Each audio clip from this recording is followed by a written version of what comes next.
शान्ति शान्तिः।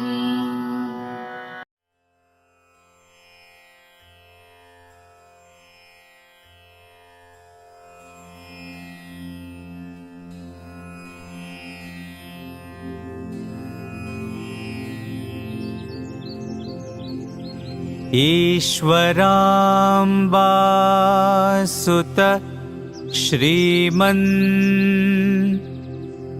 पूर्वा संध्या प्रवर्तते उत्तिष्ठ सत्यसाईशा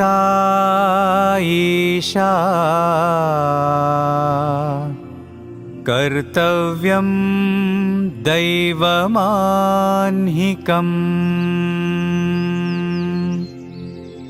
उत्तिष्ठोत्तिष्ठ पर्तीश उत्तिष्ठ जगतीपते उत्तिष्ठ करुणापूर्ण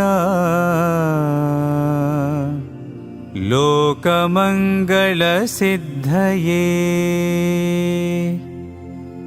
चित्रावती तटविशाल सुशान्तसौधे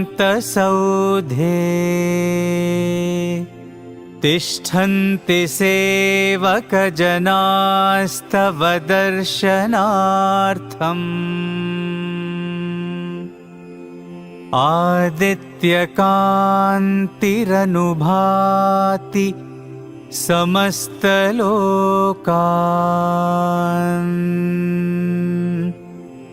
श्री सत्यसाई भगवन् तव सुप्रभातम्।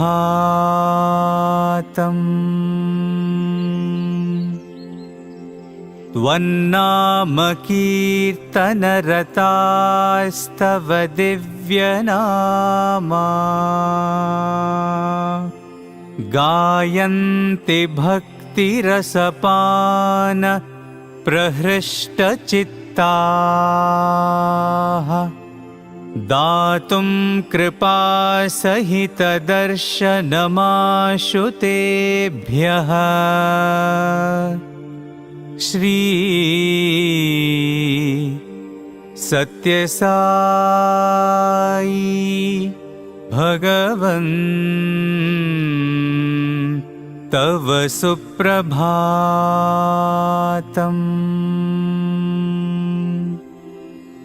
आदाय दिव्यकुसुमानि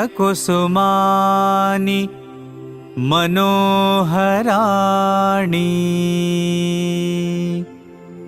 श्रीपादपूजनविधिं भवदङ्घ्रिमूले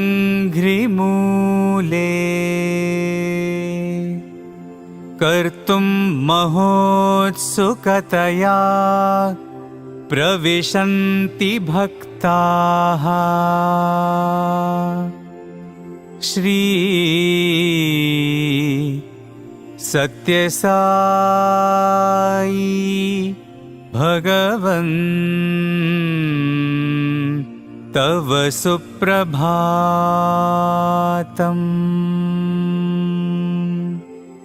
देशान्तरागतबुधास्तव दिव्यमूर्तिम् सन्दर्शनाभिरतिसंयुतचित्तवृत्त्या वेदोक्तमन्त्रपठनेन लसन्त्यजस्रम् श्री सत्यसाई भगवन् तव सुप्रभातम्।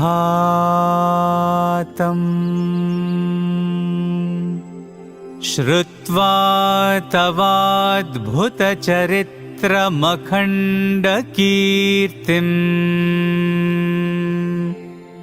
व्याप्तां दिगन्तरविशाल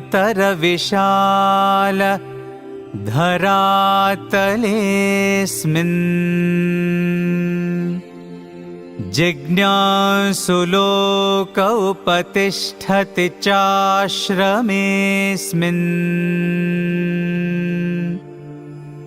श्री सत्यसाई भगवन्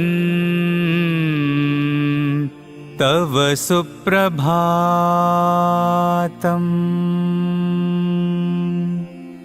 सीता सती समविशुद्ध हृदम्बुजाताः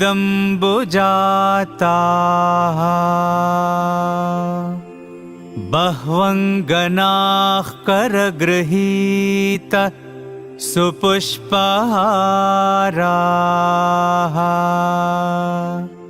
स्तुन्वन्ते दिव्यनुतिभिः फणिभूषणं त्वाम् श्री सत्यसाई भगवन् तव सुप्रभातम्।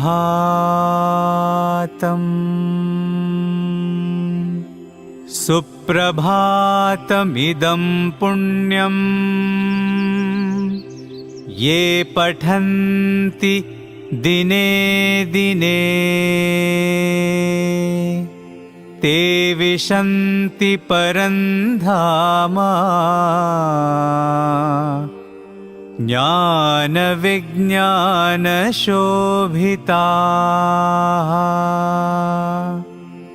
मङ्गलं गुरुदेवाय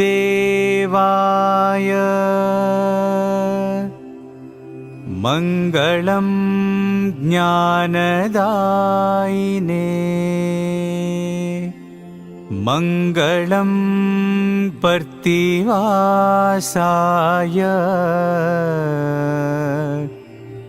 मङ्गलं सत्यसायिने।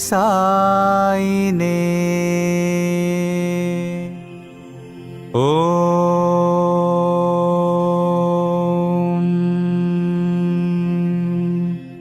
शान्ति शान्ति शान्तिः।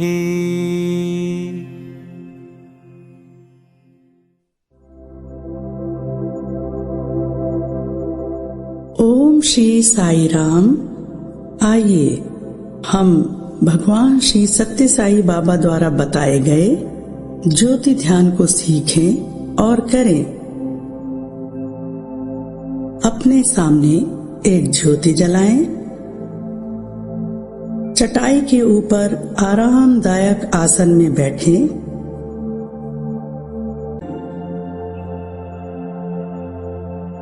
अब रीढ़ की हड्डी को सीधा करें। गहरी श्वास अंदर लें और बाहर छोड़ें। श्वास अंदर लेते समय सो और छोड़ते समय हम का विचार करें। सो हम अर्थात मैं वही हूँ, अर्थात मैं ईश्वर हूँ। सो हम, सो हम, सो हम।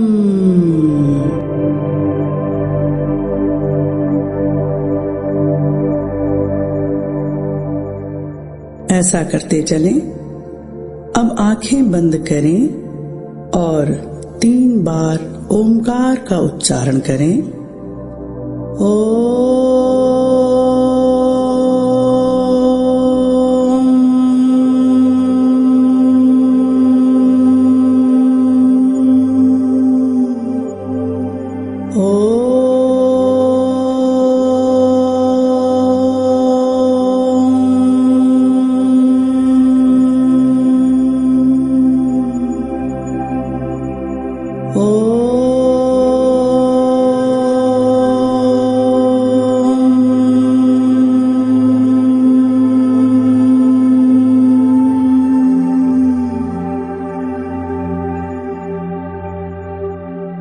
आंखें खोलें और ज्योति को देखें।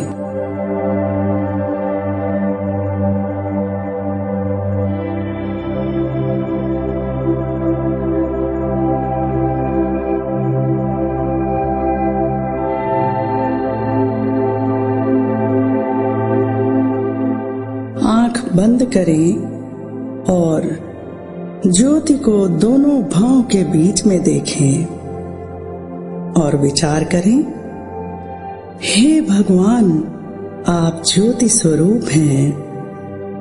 मैं आपके इस ज्योति स्वरूप को अपनी दोनों भौं के बीच में स्थापित करती हूँ। आपसे प्रार्थना है, यह ज्योति मेरे तन, मन और बुद्धि को शुद्ध और पवित्र करे, मुझे एक अच्छा प्राणी बनाए। ज्योति धीरे धीरे गले के अंदर से नीचे की ओर उतरते हुए हृदय चक्र में आ गई। यहाँ हल्के गुलाबी रंग का एक सुप्त कमल है। ज्योति उस बंद कमल के अग्रभाग से भीतर की ओर प्रविष्ट हो रही है। ज्योति से उस बंद कमल की पंखुड़ियां एक एक करके खुल रही हैं। अब पूरा कमल खिल उठा। ज्योति कमल के बीचों बीच पीले पराग कोश में चमचमा रही है। यहीं पर ईश्वर प्रेम रूप में निवास करते हैं। वह ईश्वर का कोई भी पसंदीदा मुदित स्वरूप हो सकता है जिसकी हम पूजा करते हैं। मेरे लिए तो वो सत्य साई है।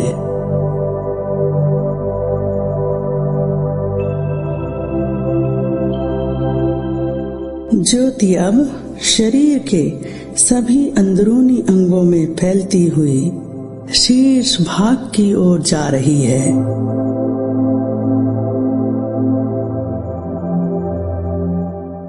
ज्योति दाईं आंख और अब बाईं आंख को प्रकाशित और पवित्र कर रही है। आंखें अब सभी में अच्छा ही देखेंगी।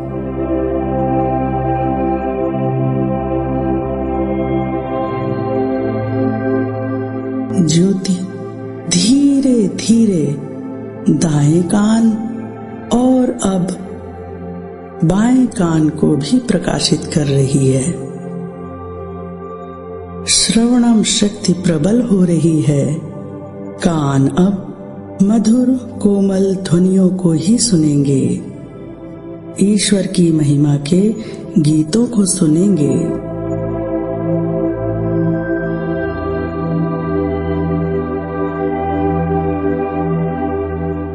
ज्योति अब नासिका को प्रकाशित और पवित्र कर रही है।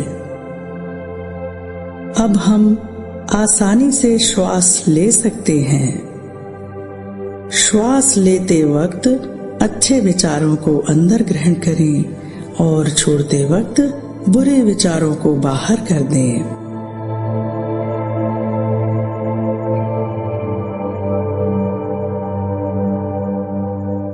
ज्योति मुख और जिह्वा को पवित्र कर रही है। हम मधुरता और कोमलता से बोलेंगे, केवल सत्य बोलेंगे। वाणी पवित्र हो रही है। अब हम मौन में रहना पसंद करेंगे, क्योंकि बस मौनता में ही ईश्वर की आवाज सुनाई देती है। अब यह जिह्वा केवल शुद्ध और सात्विक आहार ग्रहण करेगी।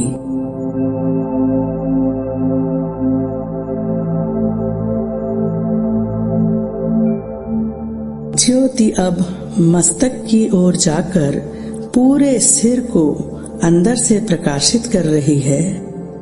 अब मस्तिष्क के अंदर व्याप्त अंधकार और अज्ञानता का नाश हो रहा है। मन पवित्र और शांत हो गया है।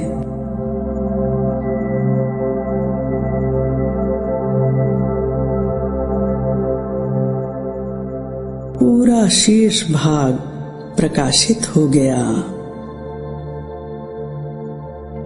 ज्योति और फैल रही है। वह सभी अंगों को पवित्र कर रही है। ज्योति से शरीर स्वस्थ और पवित्र हो रहा है। ज्योति अब दाएं कंधे और पूरे हाथ को ज्योतिर्मय कर रही है।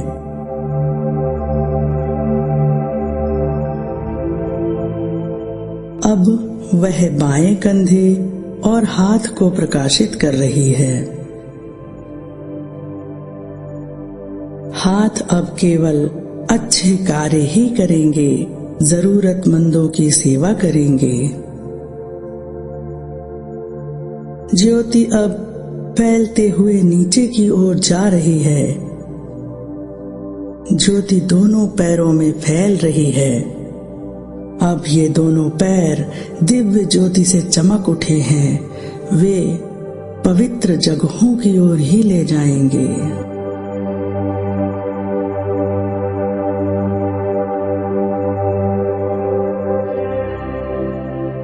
अब ज्योति रीढ़ की हड्डी के निचले भाग पर है।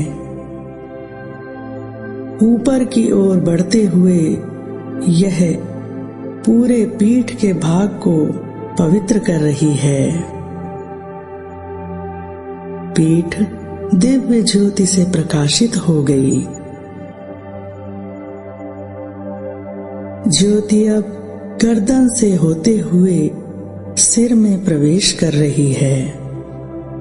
वह सिर के शीर्ष में फैल रही है। यहाँ मुकुट चक्र है जिसमें कमल की 1000 पंखुड़ियां हैं।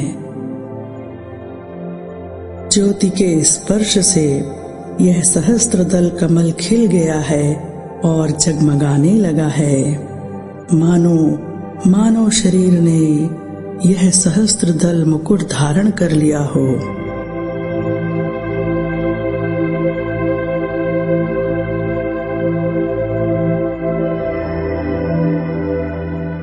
ज्योति विशाल और प्रकाशवान हो रही है। वह शरीर के बाहर निकलकर पूरे परिसर में फैल रही है।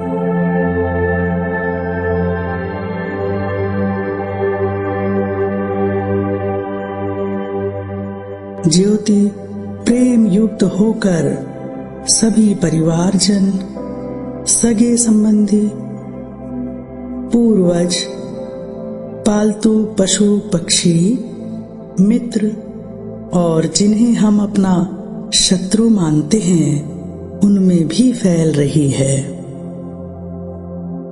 अब कहीं कोई शत्रुता नहीं है, केवल प्रेम है।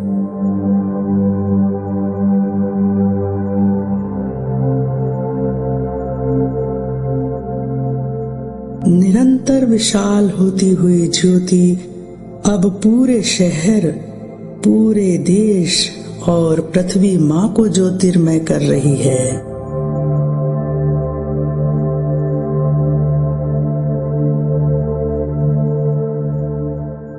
हे पृथ्वी माँ, हम आपके आभारी हैं। न जाने कितने जन्मों से आपने हमारा पोषण किया है।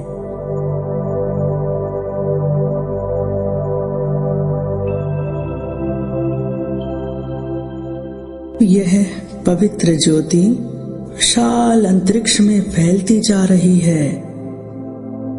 सभी जगह प्रकाश है।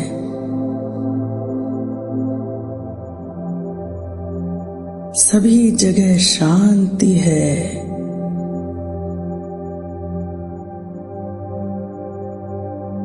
सभी जगह प्रेम है।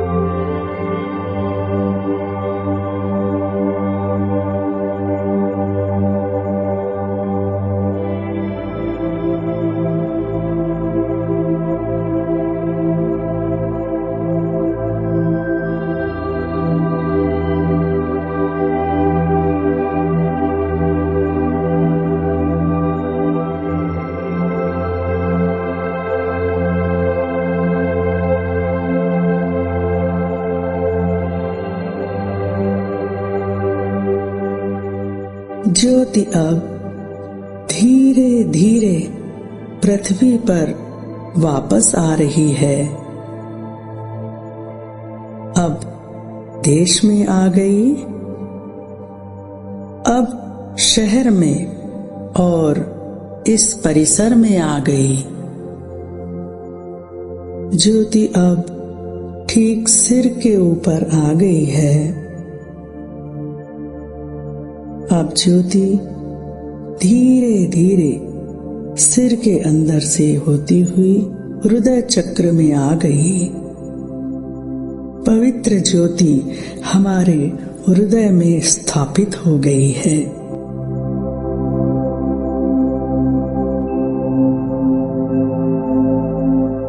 इस ज्योति में हमारे श्रद्धेय इष्ट देव के दर्शन हो रहे हैं।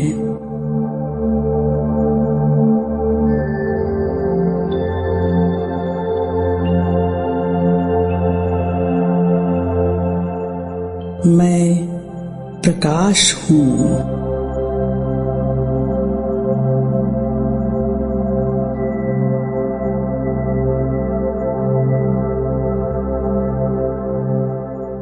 धीरे धीरे अपनी आंखें खोलें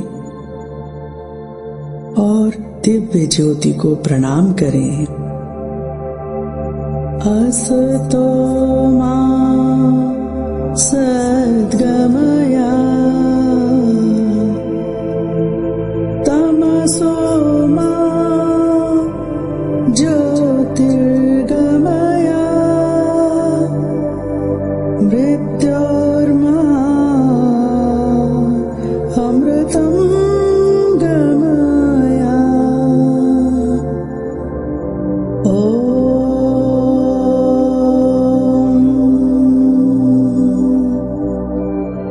शांति शांति शांति।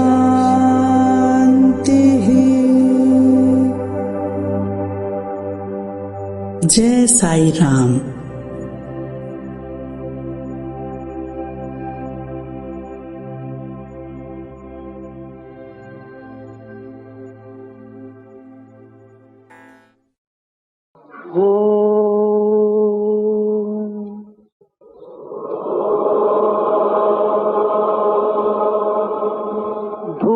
भूर्भुवस्सुवः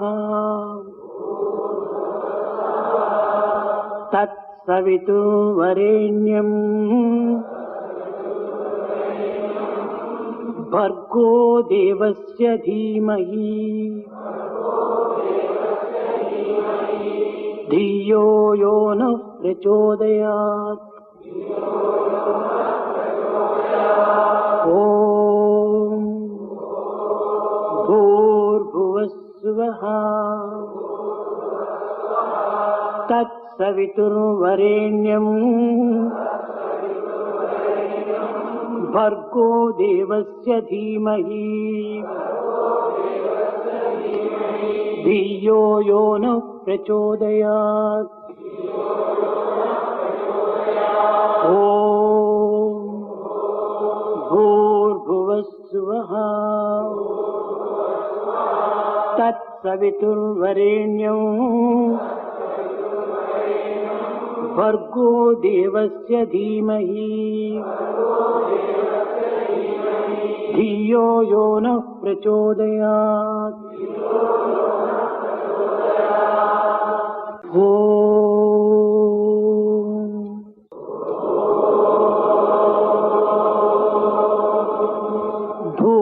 भूर्भुवस्सुवः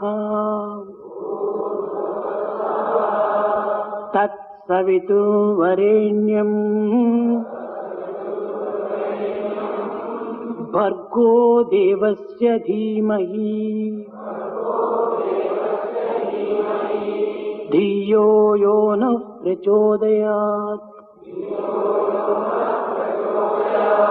ॐ भूर्भुवस्सुवः तत्सवितुर्वरेण्यं भर्गो देवस्य धीमहि धियो यो नः प्रचोदयात्।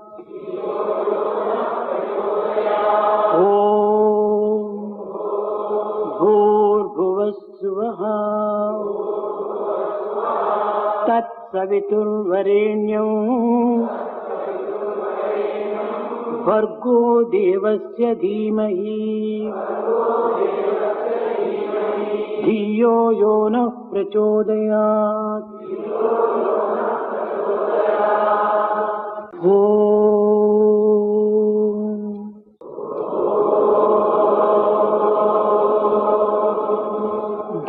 भूर्भुवस्सुवः तत्सवितुर्वरेण्यं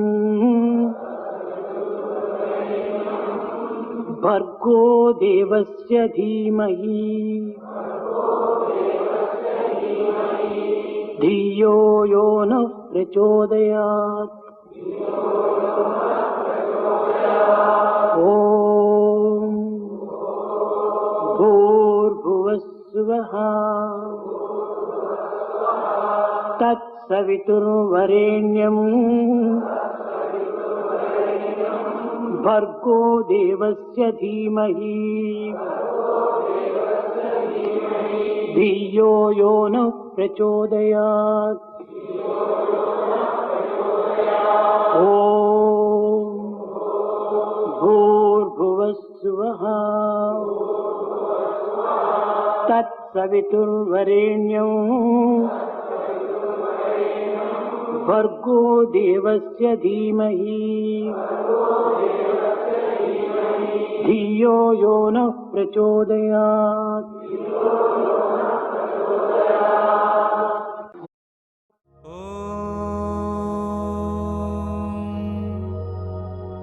शांति शांति शांति।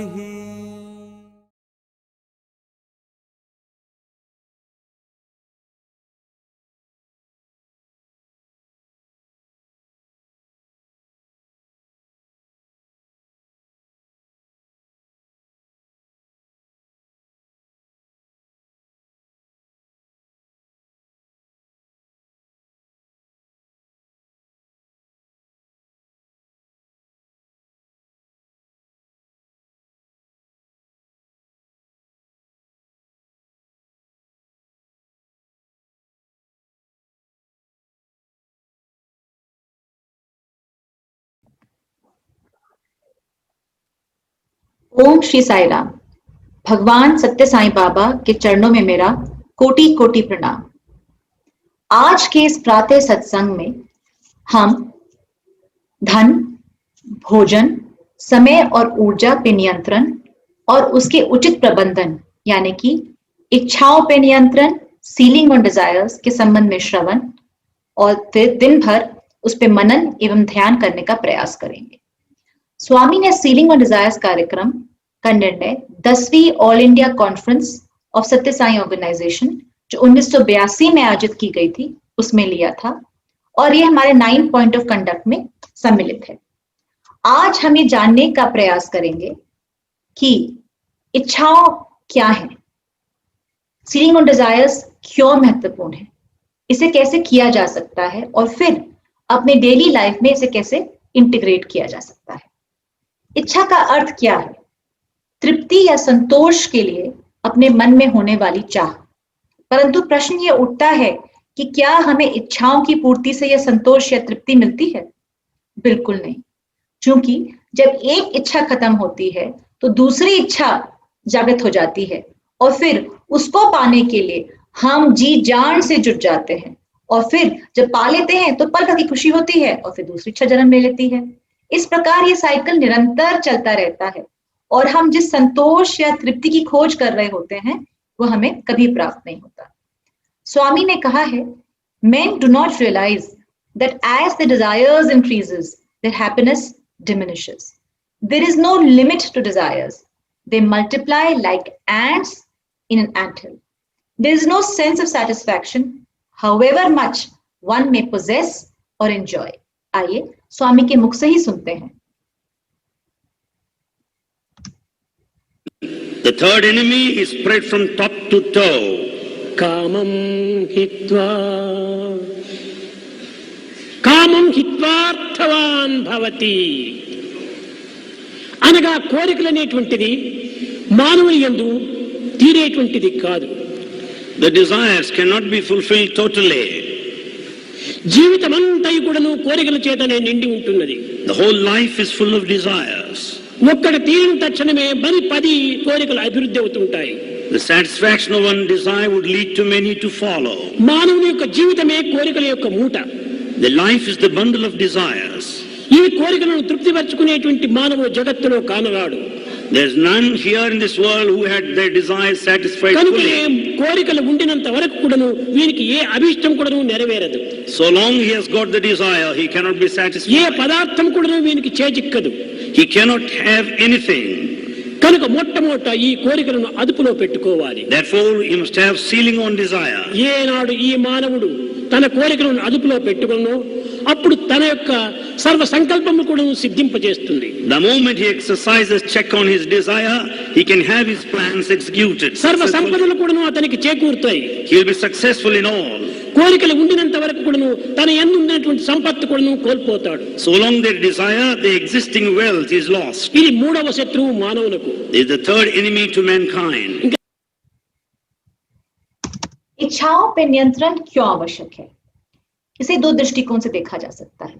पहला है सोसाइटल स्तर से, यानी कि सामाजिक स्तर से, क्योंकि जब हमारी इच्छाएं कम होती हैं तो हम कम वस्तुओं का उपयोग करते हैं और ऑब्वियसली उसमें जो रिसोर्सेज का दोहन होता है उनको बनाने में वो कम यूज होती है। इस प्रकार जो हमारी सीमित रिसोर्सेज हैं उनका सस्टेनेबल यूज होता है। और दूसरा है इंडिविजुअल लेवल पे, और इस संबंध में स्वामी ने उसका उद्देश्य बताया है to give you an opportunity to utilize your surplus resources for some good and noble purpose that will sanctify your life. इसका मतलब ये है कि इच्छाओं पे नियंत्रण हमारी साधना और आध्यात्मिक यात्रा के लिए आवश्यक है। इसे समझने के लिए हमें ध्यान दें कि स्वामी ने हमें आत्मस्वरूप लारा कह के पुकारा है, पर क्या हमें आत्मबोध है? नहीं। और परंतु हम इस लक्ष्य को प्राप्त करने के लिए जरूर प्रयासरत हैं, यानी कि हम साधना कर रहे हैं। अब आप ये सोचिए, जब भी हम कोई लक्ष्य प्राप्त करना चाहते हैं तो उसके लिए हमें उससे पहले कुछ तैयारी करनी पड़ती है, कुछ श्रम करना पड़ता है। जैसे कि यदि आप एक माउंटेन को क्लाइंब करना चाहते हैं तो आपको एक माउंटेनियरिंग का कोर्स करना पड़ेगा, अपने फिटनेस को बढ़ाना पड़ेगा। इसी प्रकार जब बच्चे कोई कॉम्पिटिटिव एग्जामिनेशन को पास करना चाहते हैं तो उन्हें कोचिंग करनी पड़ेगी, अपना टाइम टेबल सेट करना पड़ेगा। तो इन अ नटशेल कोई भी लक्ष्य प्राप्त करने के लिए हमें एक सुनियोजित ढंग से एक तकनीक को अपनाकर श्रम करना है। और जहां हम साधना की बात कर रहे हैं, मोक्ष की प्राप्ति की बात कर रहे हैं, तो वहां पे तो जो हम प्रैक्टिस करेंगे उसको तो अति उत्तम होना चाहिए। और इस संबंध में यदि हम थोड़ा सा अपने वेदांत को देखें तो उसमें कहा गया है कि there are 4 means of practice, यानी कि साधन चतुष्टय। जो पहला स्टेप है उसका है विवेक, यानी कि डिस्क्रिमिनेशन। दूसरा है वैराग्य, यानी कि नॉन अटैचमेंट। तीसरा है षट संपद, यानी कि 6 वर्च्यूज जो हमें अपने आप में इनकलकेट करनी है। उसमें सबसे पहला है क्षमा, यानी कि माइंड कंट्रोल। दमा, यानी कि बॉडी एंड सेंस कंट्रोल। उपरति, यानी कि हमें कोई राग या द्वेष नहीं होना चाहिए। तितिक्षा, यानी कि फोरबियरेंस, चाहे अच्छा दिन हो या बुरे दिन हो हमें तटस्थ रहना है। फेथ, यानी कि श्रद्धा, ये माने कि हम जिस पाथ पे चल रहे हैं, हम जो अभ्यास कर रहे हैं वो हमें लक्ष्य के प्रति हमें लेके जाएगा। समाधान, यानी कि बिल्कुल फोकस होके कंसंट्रेशन से हमें यह अभ्यास करना है। और चौथा स्टेप है मुमुक्षुत्व, यानी कि हम में एक तीव्र इच्छा होनी है एनलाइटमेंट की। सो स्वामी कहते हैं the practice of ceiling of desires simply Eeco the spirit of detachment and sacrifice, त्याग ओवर वैराग्य। It is not merely about saving resources, यानी कि हम सिर्फ रिसोर्सेज को सेव नहीं कर रहे हैं, उनका प्रबंधन नहीं कर रहे हैं, पर हम अपने आप में विवेक और वैराग्य और त्याग को डेवलप कर रहे हैं। और स्वामी ने हमारे लिए जो सीलिंग ऑन डिजायर्स के तहत जो कार्यक्रम या जो रास्ता बताया है, हम ये मान के चल सकते हैं कि ये सदन चतुष्टय का एक बहुत ही सरलीकृत स्वरूप है। और देखिए, जब हम बात करेंगे चारों बिंदुओं पे, तो हम ये बार बार रियलाइज करेंगे कि स्वामी ने हमें ये सब ही बताया है ये करने के लिए। यानी कि हम शुरुआत ही विवेक से करते हैं, फिर वैराग्य को डेवलप करते हैं, माइंड कंट्रोल करेंगे, सेंस कंट्रोल करेंगे। जैसे हम इस पे बात करेंगे, आपको ये और इसका एहसास होगा। तो सबसे पहला क्या है सीलिंग ऑन डिजायर? है भोजन। भोजन के पे नियंत्रण के 3 पहलू हैं, यानी कि कम खाना, खाना व्यर्थ न करना, और फिर सात्विक खाना। एक मशहूर कहावत है, eat to live and not live to eat, अर्थात हमें उतना ही भोजन करना चाहिए जितना कि हमारे शरीर के लिए आवश्यक हो। ओवर ईटिंग के दुष्परिणाम से हम सब लोग वाकिफ हैं। स्वामी कहते हैं कि हमें अपने शरीर को एक डस्टबिन की तरह नहीं ट्रीट करना चाहिए। क्या आप ये लोग जानते हैं कि विश्व में जो खाना उत्पादित होता है उसका 1/3 वेस्ट हो जाता है। इसलिए हमें खाना व्यर्थ नहीं करना चाहिए, उतना ही बनाना और खाना चाहिए जितना कि जरूरी हो।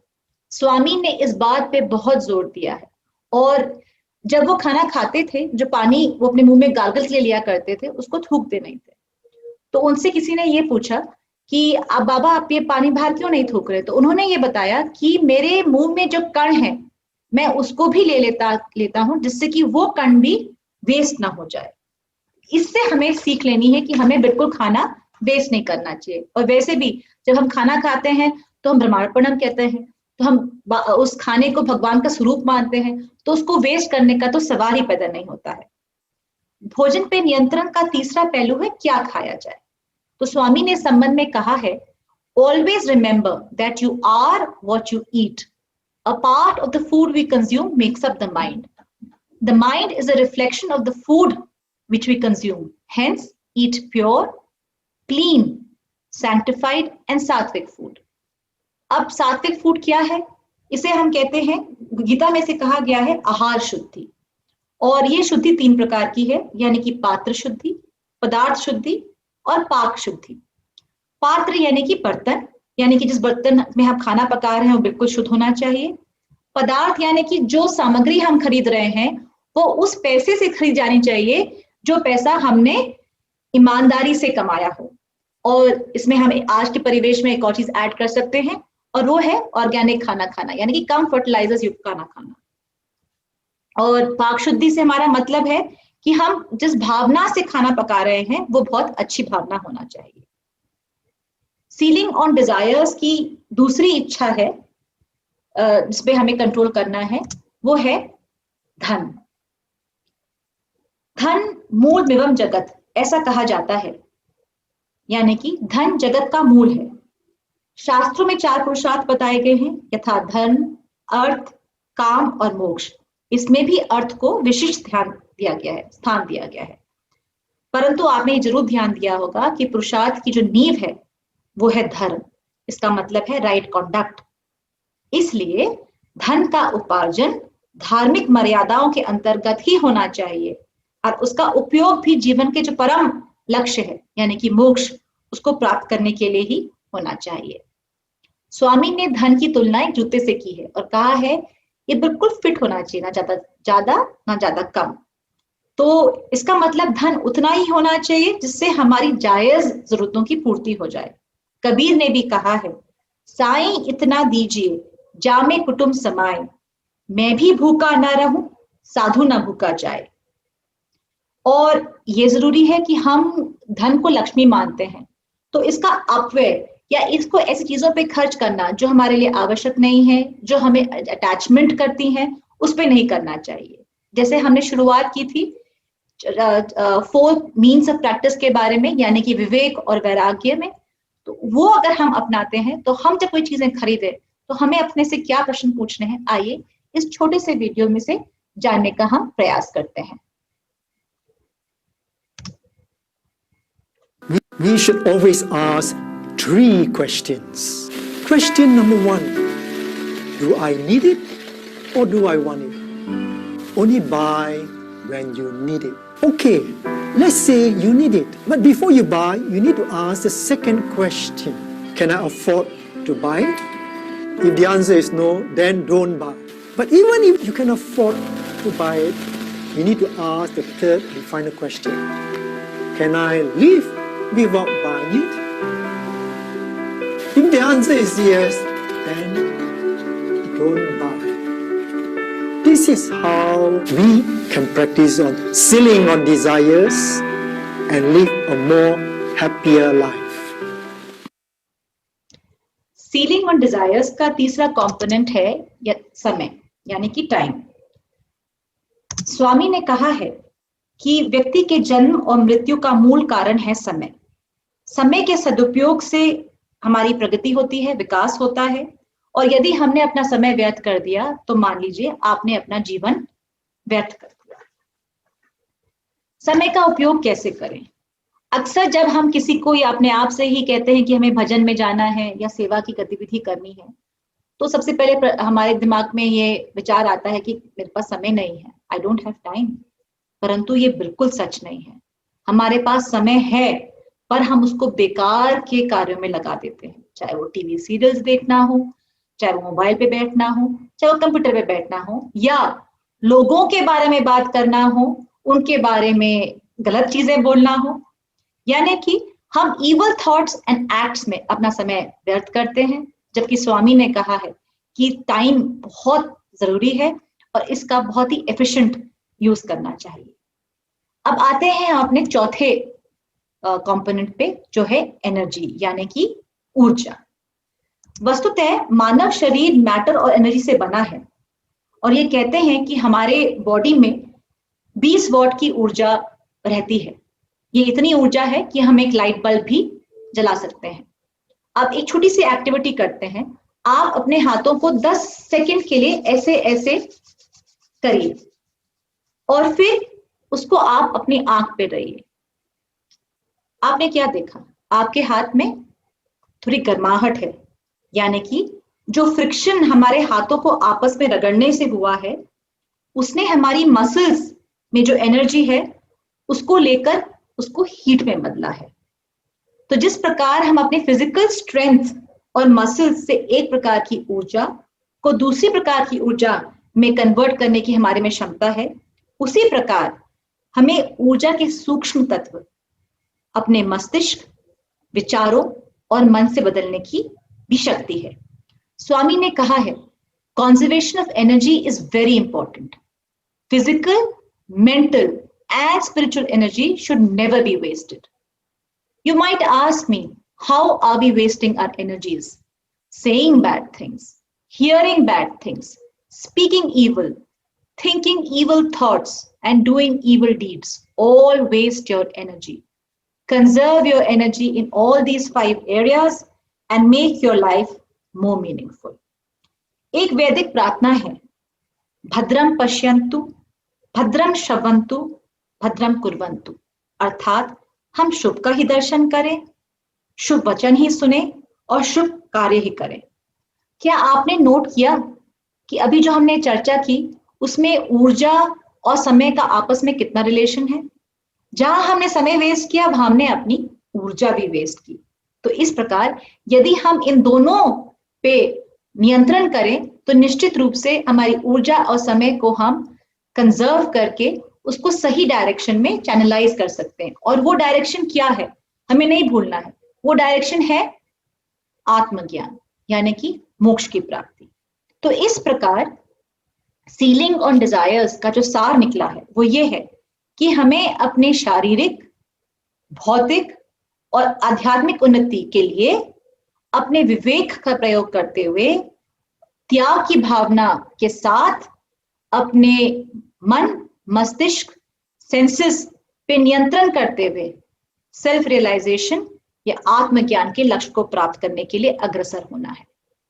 और इसका जो हमें फायदा होगा वो इस प्रकार होगा कि आप कोई भी काम करना चाहेंगे, चाहे वो भौतिक वर्ल्ड में हो और आध्यात्मिक में तो है ही, तो आप उसको कर पाएंगे। यानी कि हमने अपने आप को अपने वश में करना है। गौतम बुद्ध ने कहा है, जिसने अपने को वश में कर लिया, उसकी जीत को देवता भी हार में नहीं बदल सकते। पर अब क्वेश्चन ये होता है कि क्या यह संभव है? तो मेरा इसमें मानना है कि स्वामी ने जो हमें 4 मुख्य बातें बताई हैं, जो 4 हमें एरियाज बताए हैं और जो कदम बताए हैं, वो बहुत ही सरल हैं, बहुत ही आसान है। वो ये नहीं कह रहे हैं कि हम सब कुछ रिनंसिएट कर दें, सब कुछ त्याग कर दें। वो मात्र ये कह रहे हैं कि हम अपनी इच्छाओं पे नियंत्रण करें। और यदि हमें इसको करना है तो इसको हम कैसे कर सकते हैं? कुछ छोटी छोटी स्टेप्स हैं जो भी स्वामी ने बताई हैं, जिनको हम फॉलो करके इसको एक अभ्यास को अपने डेली लाइफ में इंटीग्रेट कर सकते हैं। तो इसका सबसे पहला स्टेप है टू स्टॉप मेकिंग एक्सक्यूजेस। अपने आप को बहाना देना बंद करें। बाबा कहते हैं कि हम लोग कहते हैं टू एयर इज ह्यूमन, यानी कि हम तो ह्यूमन बींग्स हैं, हमसे तो गलती होगी। परंतु स्वामी कहते हैं ये कहना एक मिसलीडिंग रैशनलाइजेशन है and is a travesty of truth and worthy of strong condemnation। यानी कि जब से पहले हम इस पाथ पे चलें, हमारे दिमाग में कोई नकारात्मक विचार आए तो हमें उसको उसी वक्त रोक देना है। दूसरा स्टेप है कि हम अपने लक्ष्य के प्रति छोटे छोटे स्टेप्स लें। और आपने नोट किया कि स्वामी जी ने हमें बताया है वो बहुत छोटे छोटे से स्टेप्स हैं और ये इतने कठिन नहीं है। तीसरा स्टेप है बी रियलिस्टिक, यानी कि यथार्थवादी बने। अपने लिए लक्ष्य भी छोटा रखें, क्योंकि अगर बहुत लक्ष्य बड़ा होगा या आपको फेलियर्स हो जाएगा तो फिर आप आगे बढ़ ही नहीं पाएंगे। हमें एक मकड़ा बनना है, क्योंकि मकड़ा का जाल जब हम तोड़ते हैं तो मकड़ा हार नहीं मानता, वो दोबारा अपने जाल को बनाना शुरू कर देता है। और ये सब करें कब? आज और अभी सबसे बेस्ट टाइम है। कबीर दास ने खूब कहा है, काल करे सो आज कर, आज करे सो अब, पल मिनट प्रलय होएगी, बहुरी करेगा कब। अंत में मैं अपने वाणी को विश्राम देते हुए भगवान बाबा को श्रद्धा पूर्वक नमन और धन्यवाद देना चाहती हूँ कि उन्होंने मुझे ये अवसर दिया कि आपसे रूबरू हूँ, आपसे अपने विचार शेयर करूं और साथ साथ मैं अपने लक्ष्य के प्रति जागरूक हूँ। मैं उनसे प्रार्थना करती हूँ कि हम सबके प्रयासों को सही दिशा दें। ओम श्री साई राम।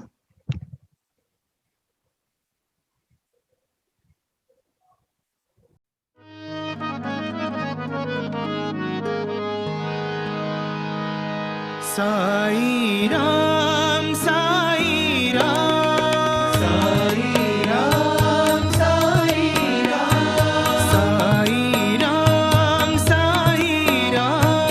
साई राम, साई राम, साई राम, जय साई राम, साई राम, जय साई राम, साई राम, जय साई राम, साई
ॐ जय जगदीश हरे स्वामी सत्य साई हरे भक्त जना संरक्षक भक्त जना संरक्षक पति महेश्वरा ॐ जय जगदीश हरे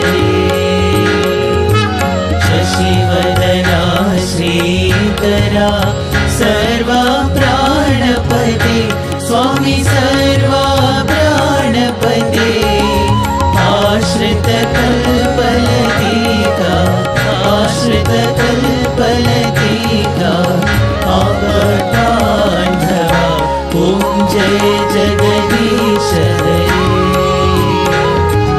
मातपिता गुरुदैवमु मरि अन्तयु नीवे स्वामी मरि अन्तयु नीवे नाद ब्रह्म जगन्नाथ नाद ब्रह्म जगन्नाथ नागेन्द्रशयन ॐ जय जगदीश हरे ओंकार रूप ओजस्वी साई महादेवा सत्य साई महादेवा मंगल आरती अंधुको मंगल आरती अंधुको मंगल गिरिधारी ओम जय जगदीश हरे नारायण नारायण ओम सत्य नारायण नारायण नारायण ओम नारायण नारायण ओम सत्य नारायण नारायण ओम सत्य नारायण नारायण ओम जय सद्गुरुदेवा नारायण नारायण ओम सत्य नारायण नारायण नारायण ओम नारायण नारायण ओम सत्य नारायण नारायण ओम सत्य नारायण नारायण ओम जय सद्गुरुदेवा नारायण नारायण ओम सत्य नारायण नारायण नारायण ओम नारायण नारायण ओम सत्य नारायण नारायण ओम सत्य नारायण नारायण ओम जय सद्गुरुदेवा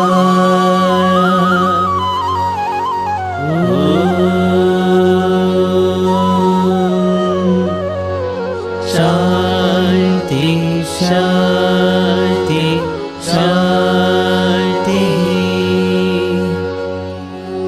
समस्त लोकाः सुखिनो भवन्तु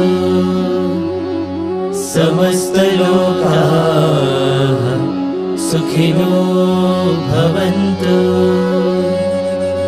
समस्त लोकाः सुखिनो भवन्तु